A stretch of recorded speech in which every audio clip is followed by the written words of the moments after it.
ATK in this thing, TKG type of fucking.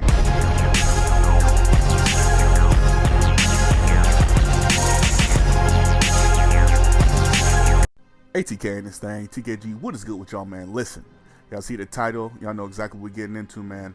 The worst and most disappointing rap albums of 2022. Now, first and foremost, I do want to say I am happy to be back, TKG. I want to address two things right quick. Last year was a pretty hazy year for me. I took a lot of breaks. Like, I wanted to be consistent, but my mental state just was not allowing me to be, as available as I should have been, as I wanted to be, should I say. But, I've taken my breaks, and, I learned this in life. You don't erase unhappiness. You don't erase disappointment. It pops up at random times in life, and your happiness is not guaranteed. So you cannot just guarantee that you're back and you're staying back. Sometimes you have those hazy thoughts where you think to yourself that you are going to be, okay, and that's just not the case. But I don't mean to be sappy. I'm also sick too, so excuse that. You might hear me clearing my throat from time to time in the video, but you know what I'm saying? Disregard all that. I want to say that, one, do not expect me to have the schedule that I had in 2021 where I was basically uploading a video a day. I realized that can either, take away a lot of ideas really fast, and two, it causes burnout really quick. You get excited, you want to do something every day, and then all of a sudden you don't want to do it at all. So expect a lighter schedule from me. I mean, I'm not saying that I'm going to be doing a video a month. That's kind of fucking crazy.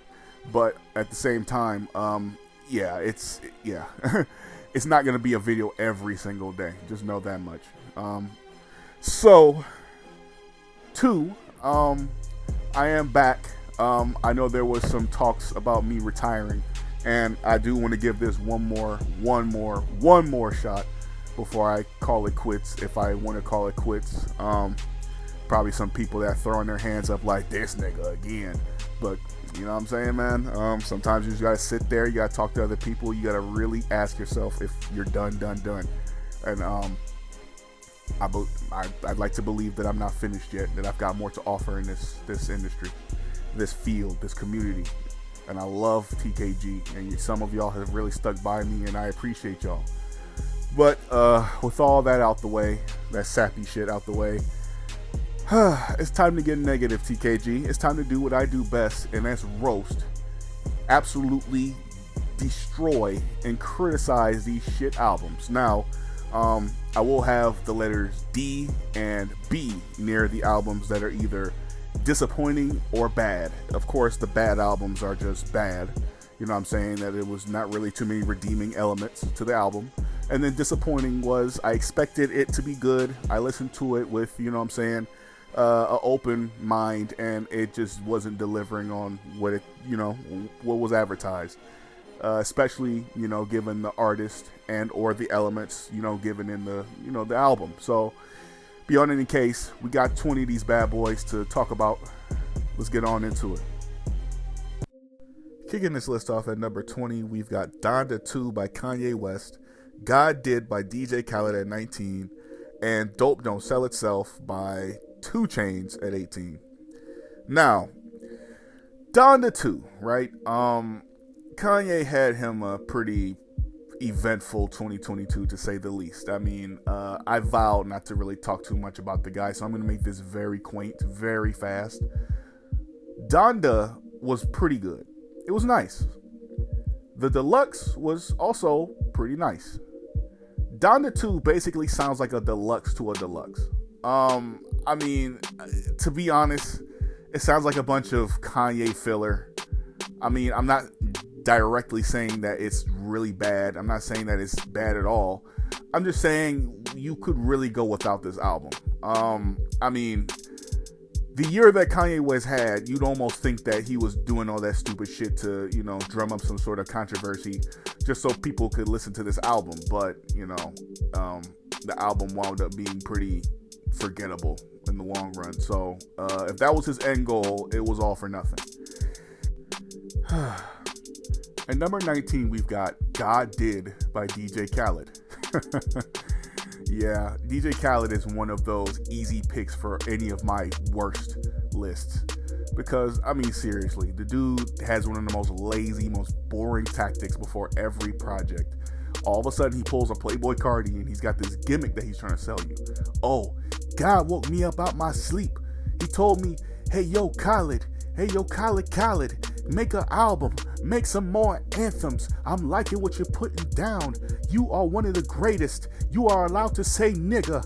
You know what I'm saying? Call up all your popular friends, have them all get up on your album, make more money than them. You know what I'm saying? They get 20%, you get 80. You know what? Fuck it. I get 90. They get 10 because I'm the winner. I'm the leader. I'm the messiah, nigga. Yeah. And, you know, then he comes up with this bullshit. It's just, it's always an oversaturation. DJ Khaled's albums, they hit for all of 2 days. They hit for all of probably a week. And then you don't give a fuck anymore because, I mean, what's the point? You know, the hype is all anyone really cares about for a DJ Khaled album because he's really good at hyping shit up. Again, we're talking about the best hype men in the game, in the rap game, and DJ Khaled does deserve his name on that top 10. He does deserve shit. He's probably top 5, but he's really good at screaming shit, really good at selling stuff. But again, he's not a fucking artist, so he's not a producer, any of that shit. So yeah, DJ Khaled just is always gonna wind up producing these very sloppily made albums, and I say he makes them, and I use make very loosely. Sweet Jesus, oh my goodness. Album number 18, we have 2 Chainz, and boy oh boy, 2 Chainz, I don't have much to say but this: you need to feature on your own shit. This album was so unengaging, I just couldn't believe it. I'm sitting here listening to it, and I'm like, when the fuck do I start getting hype? And it's like, he's dragging down the beats. His voice is so uninteresting. Like, I just can't get into the song because, like, his delivery, his voice, his cadences, they're just not enough. And I don't want to even be too disrespectful here, but him alone, 2 Chainz will not get by too far in rap if he depends on his own abilities. And that's crazy to say.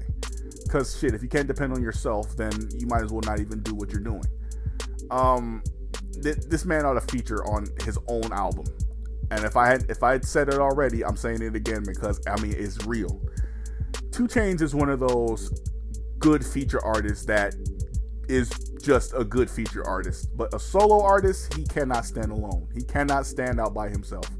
21 Savage, Ty Dolla $ign, they stand out alone. This motherfucker, he's French Montana, basically.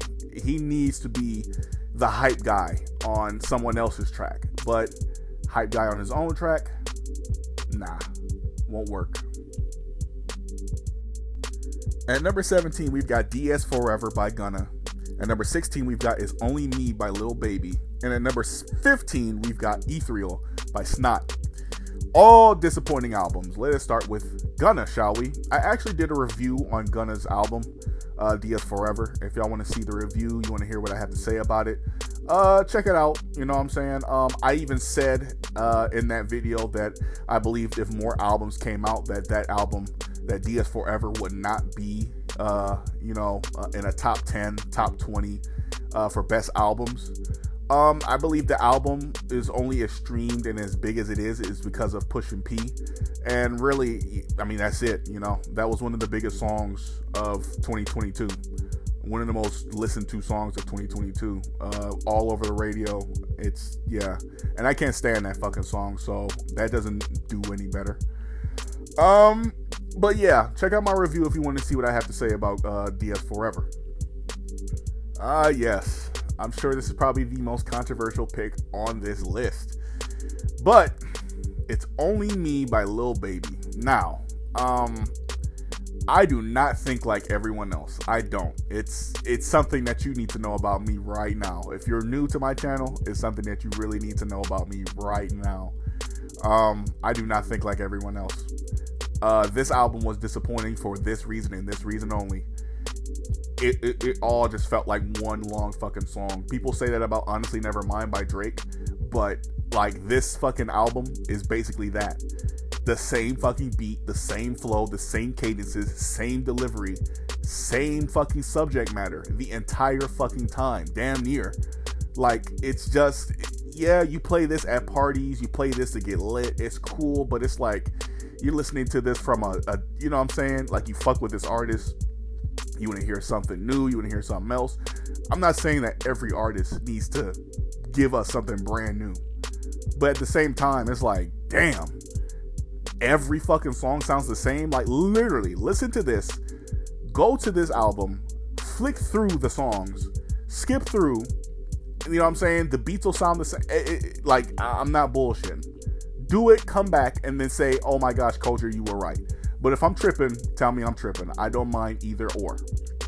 But no, this album was disappointing for that reason and that reason only. I'm not saying that, you know, Lil Baby wasn't snapping at times, but the album just, I can't listen to it because, I mean, one song, you heard one song on this album, it sounds like everything else.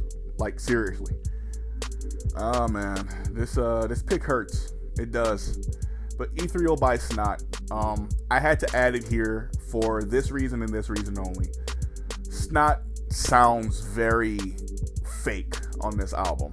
He really does. And I don't know, maybe it's just me, but when you listen to his older music, you hear Snot truly, like, I don't know if he's experimenting, whatever the case may be, but he's got years worth of material of him sounding pretty trademark. You know, and that's what brought him to the dance. That's what had him recognized by Double XL, all that shit. And now he's, you know, you listen to this album and the dude's, you know, high pitched all of a sudden and excited and all this other shit. And it's like, bruh, like, what is this, you know? It's not even the quality of music that's bad. It really isn't, because, I mean, not to say it's one of the best albums either. I mean, if this was a style that I was introduced to already, this still isn't a top 20 best album of 2022. It isn't. And by any means, it's not one of the worst either. But most disappointing? Oh, most definitely.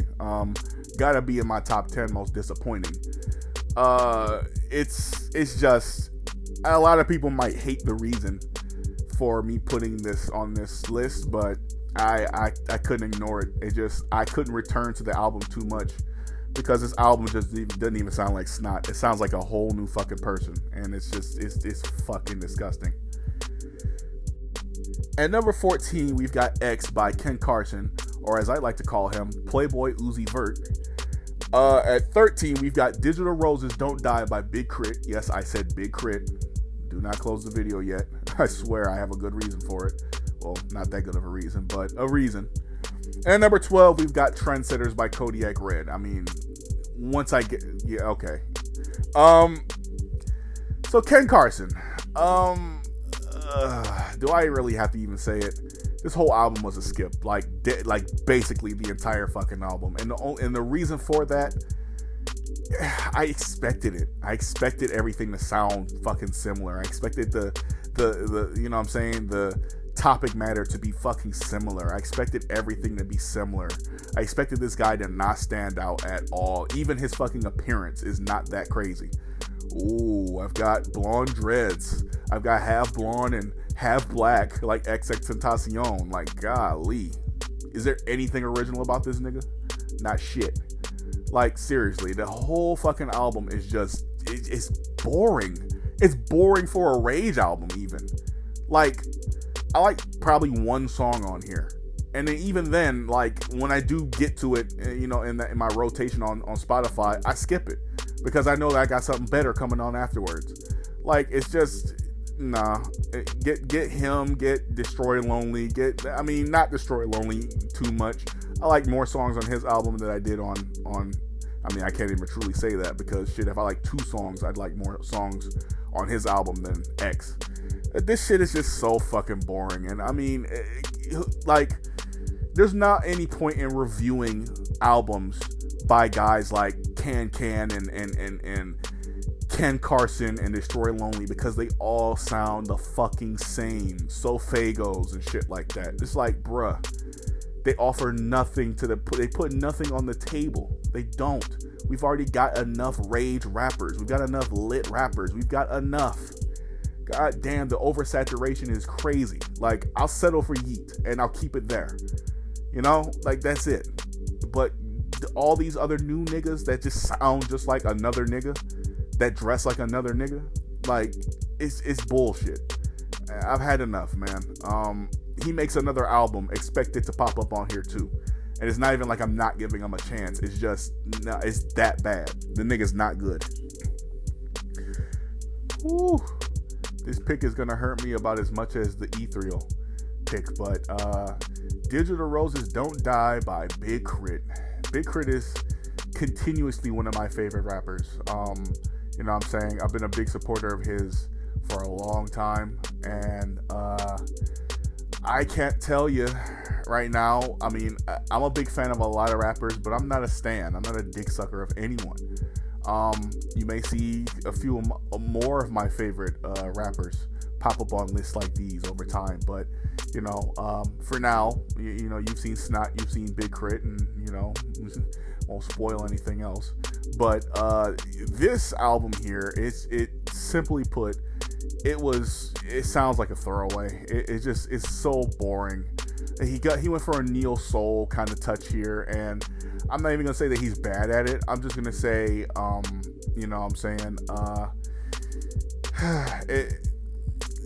on the hierarchy of things that Big Crit's good at, I put this at the bottom of the things that he's good at. The chill vibes, the sensual touch, flow, and all that shit. It's cool. Like, it is cool. Like, you know what I'm saying? Listen to this with an open mind, and like, this is your first time listening to Big Crit, and you might love this. You really might. And again, like, I listened to this with an open mind, and being that I've listened to a lot of other things that Big Crit has done, I can't say that comparing this to his past shit or even his most recent shit, well, not most recent, but his recent before this, is, you know, nah, this album's not better than what I'm used to by Big Crit. Again, it feels like a throwaway. It feels like something that he just threw together and just said, fuck it. You know what I'm saying? Here's something for y'all to listen to this year. You know, just so y'all don't complain that I've been away for a long time. But nah, Crit is continuously one of the best artists out. Continuously one of the most, you know what I'm saying, overlooked rappers in the rap game. But this album is, in my personal opinion, it's a hard keep it. I'm good on this one. I mean, I don't really have to say much about the Island Boys, do I? Only we're talking about Kodiak Red here, the mature one. Fly Soldier's the crazy one. I mean, you can't truly even tell them apart, but apparently Kodiak Red is the chill one. Yeah, not gonna lie to you, I see these guys as entertainers. I don't see them as rappers. Like 6ix9ine, he's an entertainer. Lil Pump, he was an entertainer. You know, they're guys that do stupid shit. Everyone gives them attention for that. They don't really care too much about the music. It's really a bonus. But yeah, you do stupid stuff. People laugh at it. You know, they await on your next act. You know, you're a clown on a circus that is the rap game. You know, you're sitting there. You're doing stupid shit, and people are fucking with you because of it. They're laughing at you and not with you. But at least you've got the clout. At least you've got that attention, right? So, Island Boys, you know, they do the stupid shit, say the stupid shit, and people are thinking to themselves, well, you know, this is kind of entertaining. And then for some fucking reason, you know, some producer lets these two inside of a booth, and, you know, he hits play on his beats, and for some reason, some money-hungry producer lets these two talentless hacks start saying words on over beats. Because, I mean, it's really what it is. They're talking on beats. It's just the most nonsensical bullshit. These two are gotta be one of the biggest wastes of time in music history. Got definitely one of the most talentless duos since the City Girls, 100%. But my God, their music is for people that don't have anything better to do. Like, seriously, if you go out your way to listen to this shit and then seek more of it, I'm not going to say that you belong in a psychiatric ward. I'm going to say that your taste is very different and you are definitely standing out. And I want to say it's on purpose. But yeah, no. If these motherfuckers have fans, it's definitely fans of their acts, not this garbage ass music. At number 11, we've got 17 by Fly Soulja, On to Better Things by Ian Dior at number 10, and Traumazine by Megan Thee Stallion at number 9. Now, take everything I said about Kodiak Red, apply it to Fly Soulja. Simple as that. Number 10, On to Better Things by Ian Dior. And I mean, is he truly on to better things? Dude has relatively been pretty quiet ever since the Double XL. And I mean, even kind of beyond that, he's been pretty quiet ever since, the number one hit that he got with 24K Golden. But this album, you listen to it and, I mean, can we really identify Ian Dior as a rapper? Because he kind of sounds like a punk rap or alternative rap, or he's pretty close to rock even. But yeah, it's treading the lines of a different genre because he's not truly a rapper. You can hear it.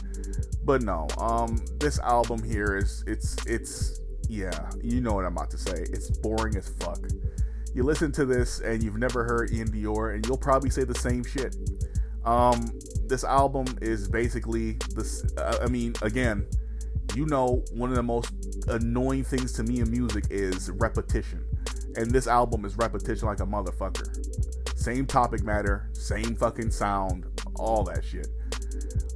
Girl, why don't you love me? Dun, dun, dun, dun, dun, dun, dun. Dun, dun, dun, dun, dun, dun, dun. Girl, take me back right now. It's like, okay, bro. Like, we heard you the first fucking 5 goddamn songs. I can't stand when people don't know how to switch it up. And speaking of switching it up, Megan Thee Stallion. Traumazine was the perfect example for Megan Thee Stallion to make a project talking shit about the haters. Talking shit about the Tory fans. Talking shit about men. Talking shit about, I guess, Drake. Talking shit about the celebrities that wasn't, having her back. You know what I'm saying? Break it down into different songs and shit. Send out them diss tracks. You know what I'm saying? Get on people's asses. Honestly, she kind of deserves it because people were on her ass last year. But I mean, when you listen to it, it starts off with her kind of, talking a little shit. And she does kind of sprinkle in a little disrespect in the album. But of course, she has to get around to the roots of the thought rap. She has to go right back to that. And honestly, it just doesn't match the theme of the album. Like, the beats were even kind of roughneck and like, you're getting ready to talk shit. But instead, yeah, big dick, that's what I like. Big dick, bigger than Mike. It's been a while, okay? But yeah, you're going to get to a theme. Stick to it. Like Megan, you have all the capacities of a great rapper. The only thing that's getting in your way is your stubbornness as far as that topic matter.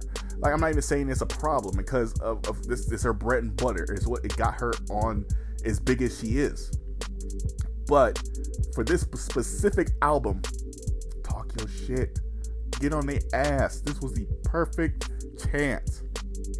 And of course, I'm pretty sure some of her fans are watching this video and getting ready to comment, oh my gosh, typical man. Don't want to hear any lyrics about sex, but men talk about sex all the time. What a fucking misogynistic bigot.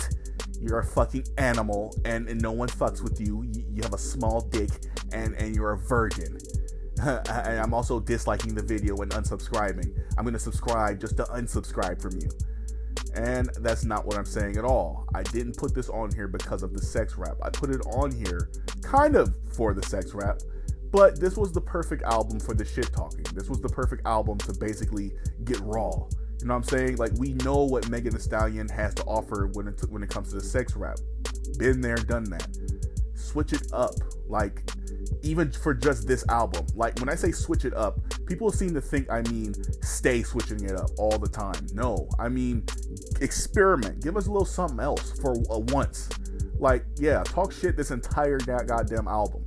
It's kind of what the album cover kind of signifies. You see that album cover and you're not thinking of ass. No, you're not.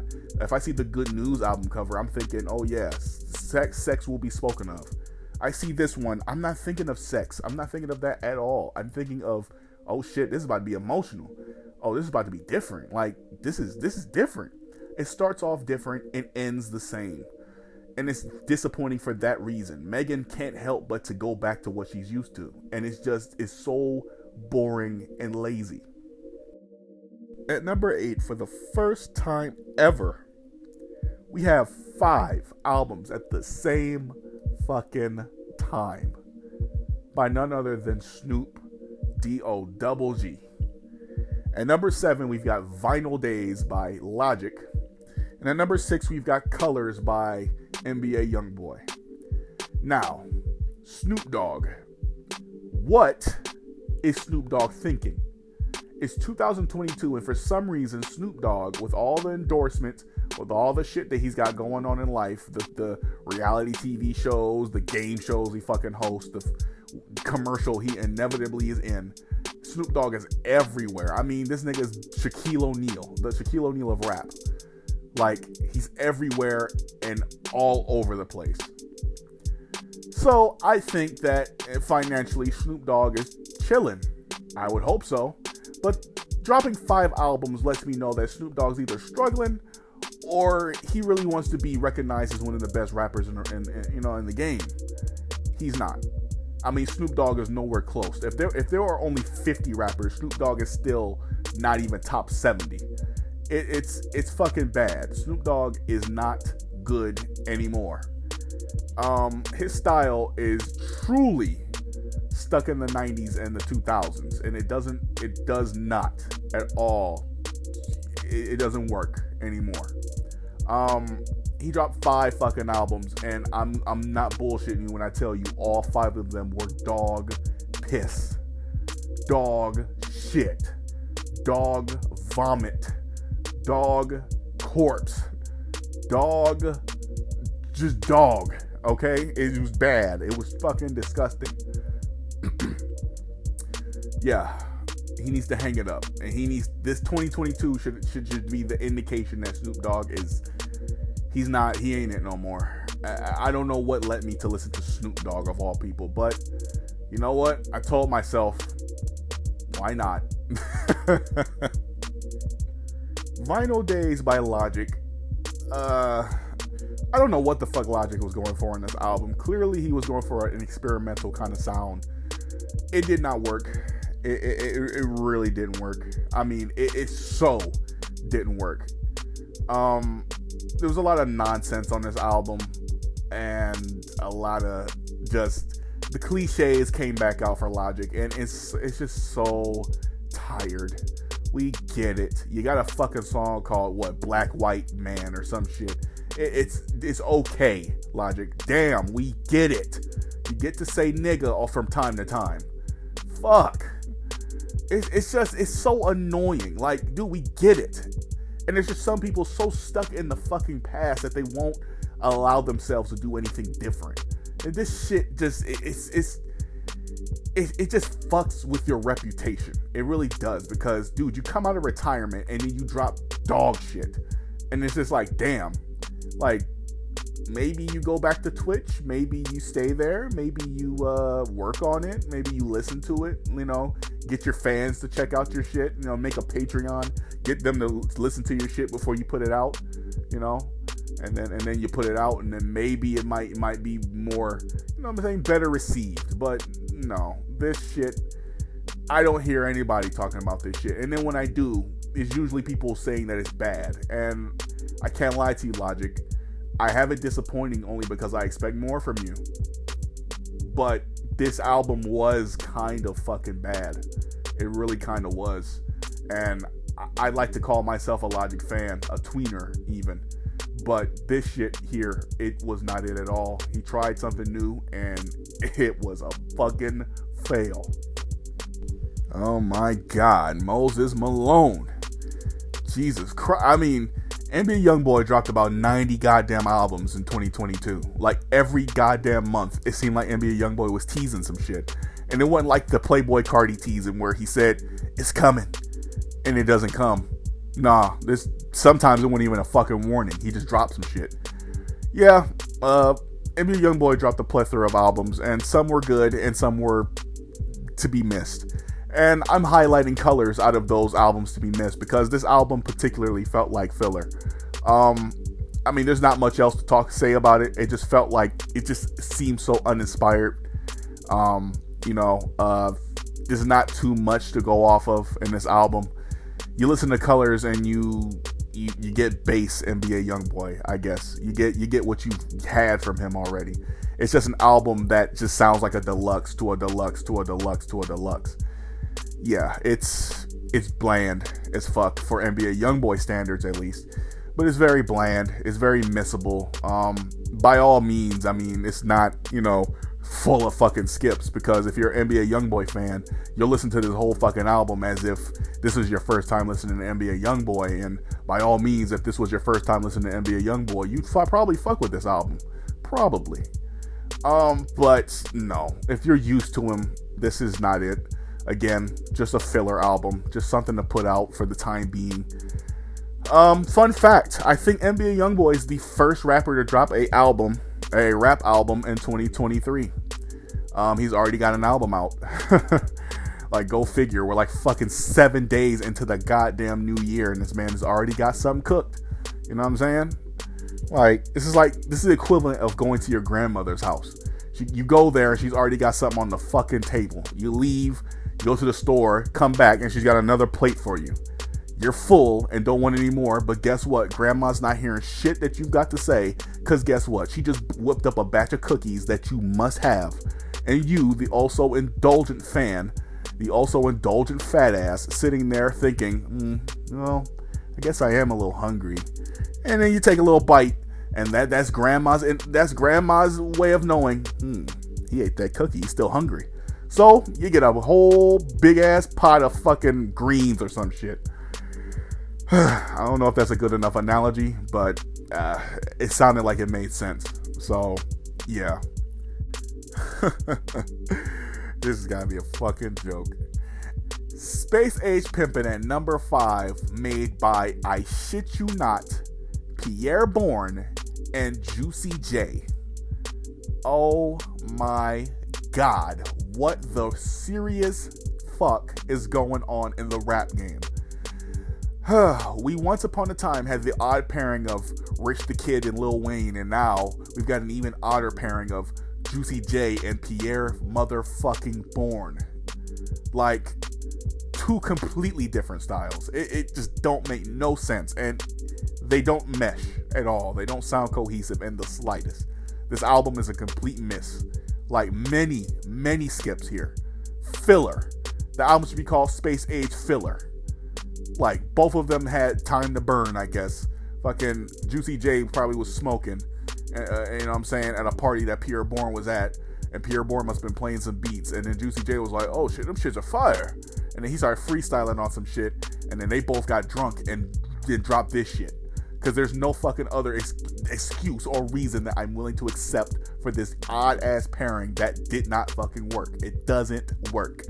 I guarantee you won't hear these motherfuckers on a song together ever again. Not after this shit. No one was talking about this shit. No one wanted this shit. Nobody wanted this shit. Like, what? It just don't make sense. Juicy J has been doing everything he wants to do after 3 6 Mafia, boy. Let me tell you, this man has not looked fucking back. He has not. He's been all over the goddamn world, and he's ready to tell y'all about everything that he's done. And Pierre Bourne clearly has time to burn. He does. Because damn, what is this? Very, very confusing flows on some tracks. Juicy J obviously is the one that doesn't stand out that much on this entire album. His flow is very not too right for the beats that Pierre Bourne makes. It just winds up, it's old clashing with young, and it just doesn't work. You get a rare case of it working, but this particular time, hell no. The whole time it didn't work. Tons of skips. At number 4, we've got Baby on Baby 2 by DaBaby. Man, you see the letter D for disappointment, and I feel like the word disappointment is not even a good enough word right now, because really, DaBaby did all this shit to himself. And I mean, the music quality, it's stagnant at best. It's been declining for a long time, but it's very, very, very fucking stagnant. It's crazy how stagnant this shit is. Not gonna lie to you, man. I want to sit here and say that I gave this album a chance. I did seriously give this album a shot. I did. I listened to it with an open mind. I listened to it as if I didn't have this gripe against DaBaby, which I really do. And I'm not gonna sit here and be biased. The album just sounds uninspired. It sounds like he just gave the fuck up. It sounds like DaBaby has run out of steam. You know what I'm saying? The flow's similar, and that's cool because that's what brought him to the, you know what I'm saying, brought him as much popularity as he's had. But, you know, when it's just you and, you know, then you try to use the controversy. Oh yeah, I fucked Megan Thee Stallion. That's right. Yes, sir. I fucked Megan. It's like, okay, brother. We know what you're going for. We know what you want. And he clearly wanted this album to blow up and be popular amongst the hate that he was receiving. The very deserved hate, might I say. Amongst his canceling. A lot of people say he fell off, and rightfully so. This album selling, I think, like 21,000 the first week. And then he wanted to call himself blackballed, which you're not blackballed, you dumbass. You fucked yourself over. But no, this album is definitely, I mean, you want to say this is his worst album. It's probably not even his worst album. But at the same time, this is not a top 3. This is not a top 5. This is a bottom tier. No matter how many albums you put out, this is a bottom tier. DaBaby clearly just does not have the same love for rap like he used to. It's getting to a point where you've got to start wondering and asking yourself, how much longer does he have in the limelight? How much longer does he have in the spotlight? It's either not that much longer or he's already done. But either way, his music sounds like he doesn't give a fuck anymore. And this whole album is just an indication of that. Very boring, uninspired, stagnant music. Oh boy. At number 3, we've got Dramatic Heart vs. Mind by The Game. Now, this album's disappointing for one, maybe 2 reasons. One, truly, this album was basically, I mean, this didn't even have to be an album. He was beefing with Eminem, and I say beef, and I use that term loosely because it was really one-sided. Game was saying a lot of shit. Eminem wasn't saying anything. Game was basically saying a whole bunch of, oh, Eminem ain't this, and oh, he ain't shit, and I'm better than Eminem, and da-da-da-da, and all that shit. And, you know, it was basically promo for this Black Slim Shady song that he had coming up. Everyone really wanted to hear this song because, I mean, The Game's not a bad rapper. So, clearly, you know what I'm saying, I heard him diss, I believe, Meek Mill back in the day, and that fucking song was raw as fuck. I still listen to that song to this day. And it's raw. Like, clearly, The Game could diss somebody if he truly wanted to. He could put somebody on a damn shelf.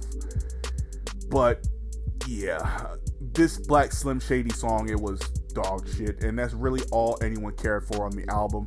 The hype was basically geared towards, hey, Black Slim Shady coming out. Oh, and also these other songs.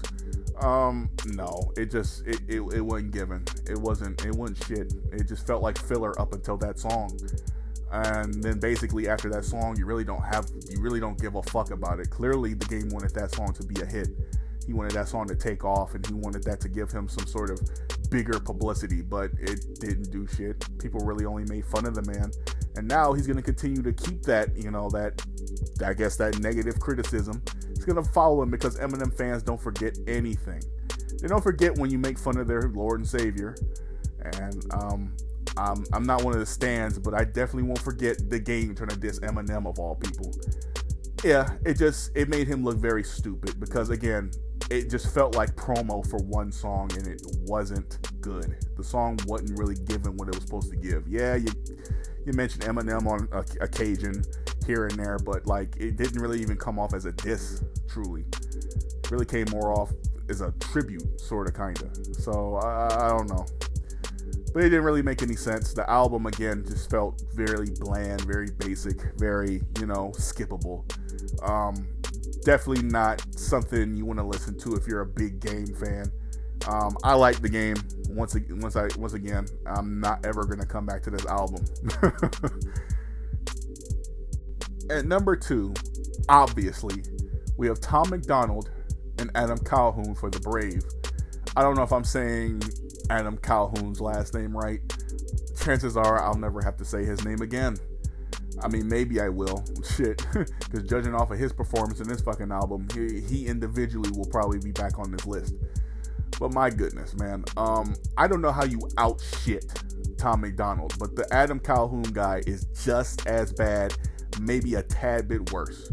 And he didn't really add much on any of the fucking songs. Nothing. The guy is fucking useless. You might as well have just made this album by yourself, because you would have been equally as hated. But now you got a tag team partner for, dog shit rapper of the year, dog shit project of the year. Now you guys could share that mantle. I'm sure that was Tom MacDonald's goal. Give somebody else the heat for a change. And he just so happened to find another white rapper who thinks that his aggressive bars were going to be like, ooh, he's spitting. Nah, dude, you're spitting all right. You're spitting dog piss. And it's bad. Like, I can't even say dog piss.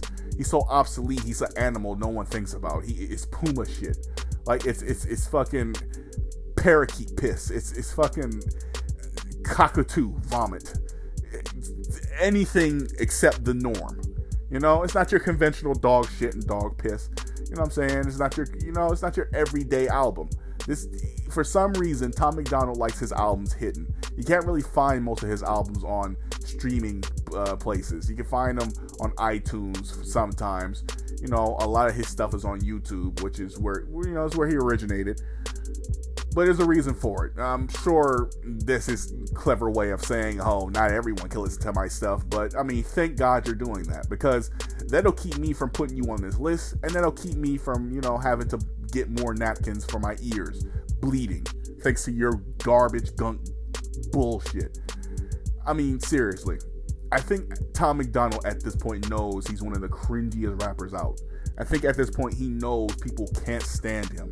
And I think that that's his end goal. I think he releases these songs so you all give him curiosity clicks, because clearly he understands that 2 million curiosity clicks is going to get him a lot more money than doing stuff the not so cringy way, the right way, and getting 5,000 fucking clicks. Yeah, it's not going to work that way. He understands that he's hated. He brought someone just as cringy as him in the booth with him and said, you know what? Let me give y'all this double pack, 2 down, or whatever the fuck Joe Budden said. This 2-pack of ass. Yeah, the elements on this album were just, it's your stereotypical Tom MacDonald, and basically your stereotypical Tom MacDonald is cringy, controversial, and lame as fuck. And that was basically this entire album. Goodness. And at number 1, the undisputed champion for the worst album and the most disappointing album of 2022, Honestly Nevermind by Drake. Can this count as a rap album? If it does, then it's number 1. If it doesn't, congratulations, Tom MacDonald. You've slid into the number 1 spot. Where do I fucking start with this dog shit?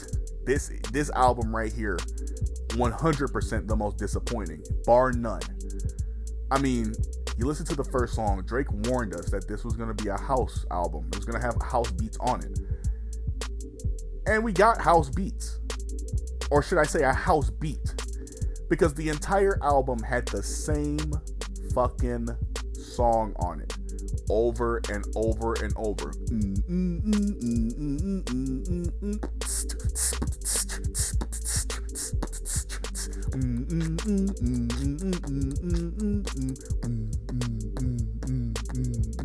It's like, bro, like, Drake, you do know there are different house beats. You do know that there are different elements that could go into a house beat. Hell, I make some house beats. They don't all sound the fucking same. They don't. They don't have to. Like, this is crazy. This is very, very, very disappointing for one reason and one reason only. The hype that went into it and the fact that Jimmy Cooks is a part of this album. Easily could have been a part of Certified Lover Boy, but for some fucking reason, Drake said, you know what? Let's put it on this album where the fucking song, Jimmy Cooks, sounds nothing like everything else. What was the fucking point? You told us it was a house album and Jimmy Cooks is not at all a house song. Very, very rap sounding. You know? And then you have the gall to have that song last on the fucking album. It's like, dude, what is that? What is this shit? You know?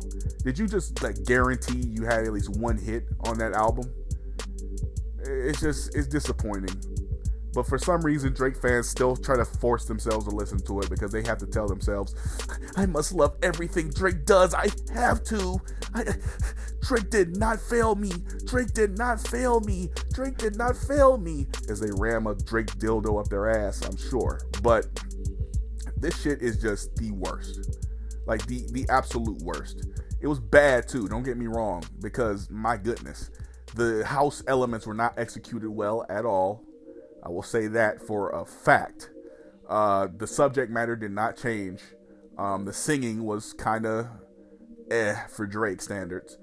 It just wasn't hitting. And Drake eventually made up for it with Her Loss. And spoiler, you will see that in my best albums video. But man, no. This album should have stayed in the vault. As a matter of fact, it shouldn't have been fucking made in the first place. Drake has no business being around a house beat. I want to hear him on one ever again. It's unfortunate that the biggest rapper in the world at the moment has the worst album of 2022. So, TKG, tell me how y'all feel about this list. Tell me if y'all agree, y'all disagree. One of these spots here, I'm sure y'all going to disagree with some. I'm sure y'all going to agree with a lot of them here.